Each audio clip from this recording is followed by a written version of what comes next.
Selamat pagi menuju siang. Perkenalkan nama saya Muhammad Rasibu Matrastia Putra. Jadi di sini kami dari kelompok 2, kami ingin mempresentasikan bagian yang clustering analysis.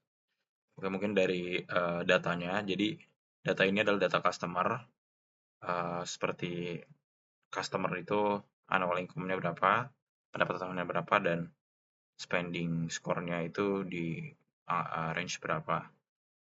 Nah, data ini tuh terdiri dari 5 kolom dan 200 baris, dan juga terdapat 4 numerical kolom dan juga 1 categorical kolom, yaitu genre. Dan bisa dilihat di sini distribusinya lumayan skew, dan ini normal, ini skew, ini juga lumayan skew. Dan kita bisa lihat bahwa distribusi usia paling banyak terkonsentrasi di awal 30 tahunan, dan juga pendapat tahunan memuncak di sekitar 60.000 dan sampai 80.000. Perkenalkan, saya Husna Sabila dengan NRP 205. Di sini saya akan menjelaskan bagian data preprocessing pipeline, di mana proses ini dimulai dengan one hot encoding yang mengubah fitur kategorikal menjadi numerikal, lalu dilanjutkan dengan minus scalar untuk menyamakan skala semua fiturnya ke rentang yang seragam seperti 0 hingga 1. Proses dilanjutkan dengan menerapkan PCA atau Principal Component Analysis untuk mereduksi dimensi data yang sudah diskalakan menjadi 3 komponen utama. Lalu terdapat implementasi model clustering menggunakan K-means. Terlihat pada gambar tidak adanya data yang overlapping antara satu cluster dengan cluster yang lainnya. Hal ini menunjukkan bahwa setiap data dapat diklasifikasikan secara jelas ke dalam salah satu klaster tanpa adanya ambiguitas. Dengan kondisi tersebut, model clustering seperti K-means dapat bekerja dengan optimal karena model ini mengelompokkan data berdasarkan jarak ke sentroidnya dan membentuk klaster yang jelas. Selain itu, tidak adanya overlapping juga meningkatkan keandalan matriks evaluasi seperti Silhouette Score dan juga Dan Index karena masing-masing klaster memiliki batas yang tegas dan juga kepadatan yang konsisten.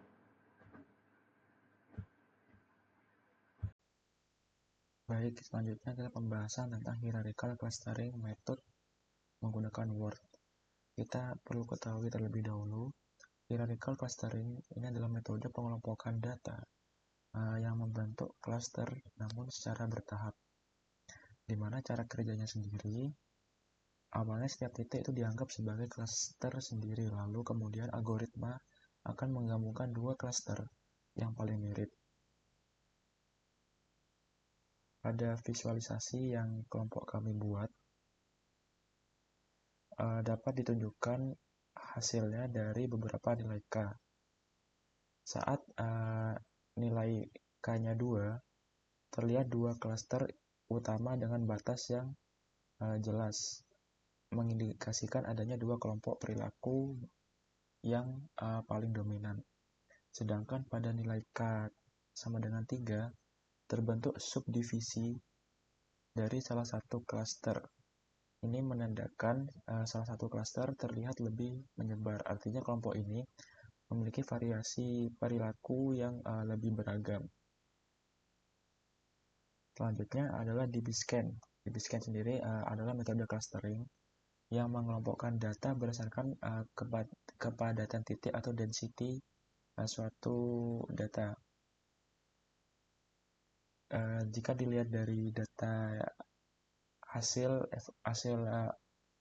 visualisasi menggunakan DB-scan, dataset mall customer ini memiliki kepadatan yang relatif seragam, sehingga DB-scan itu tidak dapat membedakan klaster dengan baik dan menghasilkan banyak noise pada nilai yang kecil,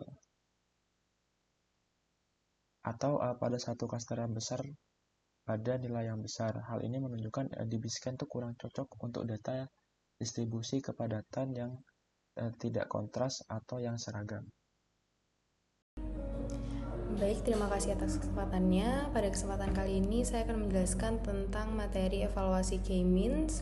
Nah, di sini melalui elbow method di grafik sebelah kiri terlihat bahwasanya kita melihat penurunan nilai error seiring bertambahnya jumlah cluster.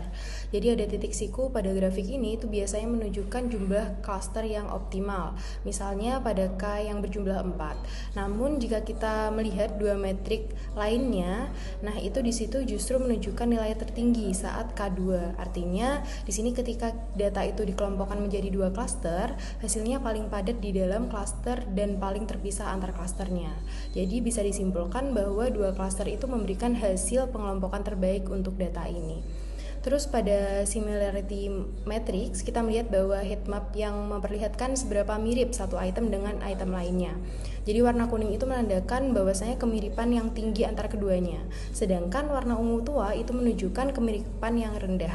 Nah, kalau kita perhatikan nih, pola pada heatmap ini terbagi jelas menjadi dua blok besar. Nah, hal ini menunjukkan bahwasanya data kita itu memang memiliki dua kelompok besar yang berbeda dan juga sejalan dengan hasil evaluasi sebelumnya, bahwa K2 itu merupakan jumlah klaster yang paling sesuai.